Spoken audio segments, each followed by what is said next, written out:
जब महादेव ने नहीं सुना तब श्री नारद जी महाराज पहुंच गए प्रभु नारायण के पास में। कहा कि मेरे मन की बात कौन जानेगा? प्रभु नारायण ही मन की बात जानेंगे। नारद जी जैसे ही पहुंचे, यहाँ प्रभु नारायण ने, महादेव ने संकेत कर दिया कि मेरे शिष्य को शिक्षा देना ही है, क्योंकि बेटा घर में कितना भी पढ़ा वो नहीं पढ़ता, पढ़ने के लिए तो कोचिंग लगाना ही पड़ता है। संकेत कर दिया। आज भगवान विष्णु ने पहली बार नारद जी का सुना आगमन, तो खड़े होकर स्वागत की तैयारी करी और सुंदर श्री नारद जी महाराज का स्वागत किया।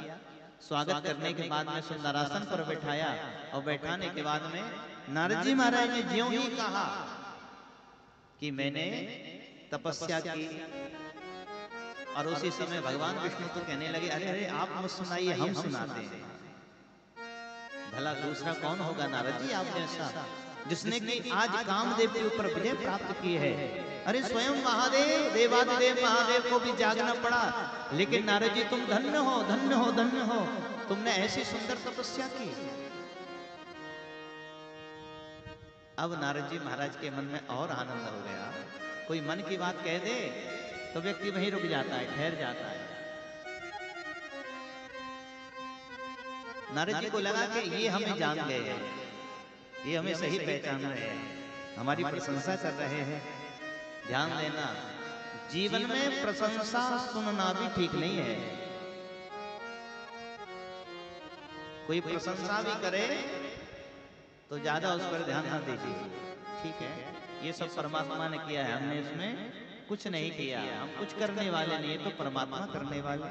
और कोई यदि बुराई करे तो भी ठीक है, ऐसी होगा कुछ, इसलिए तो बुराई हुई।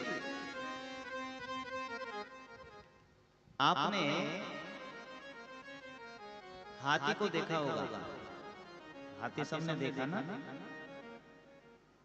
और हम तो सनातन परंपरा में तो हाथी को भगवान गणेश का ही स्वरूप मानते हैं, पूजन करते हैं।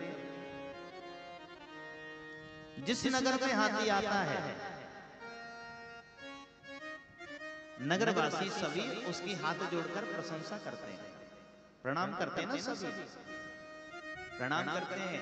लेकिन हाथी चलता रहता है, उसे अपनी चाल से मतलब है, अपनी मस्ती से, अपने आनंद से मतलब, वो चलता रहता है। और उसी नगर के जो श्वान हैं, जो कुत्ते हैं, सबसे ज्यादा हाथी के ऊपर ही भौंकते हैं। लेकिन फिर भी हाथी भयभीत नहीं होता, हाथी अपनी चाल में चलता रहता है। हाथी से हमें शिक्षा लेना चाहिए कि जीवन में चाहे लोग प्रशंसा वाले हों, चाहे भौंकने वाले हों, लेकिन हमें अपनी मस्ती में, अपनी शिव आराधना में चलते रहना चाहिए, आगे बढ़ते रहना चाहिए।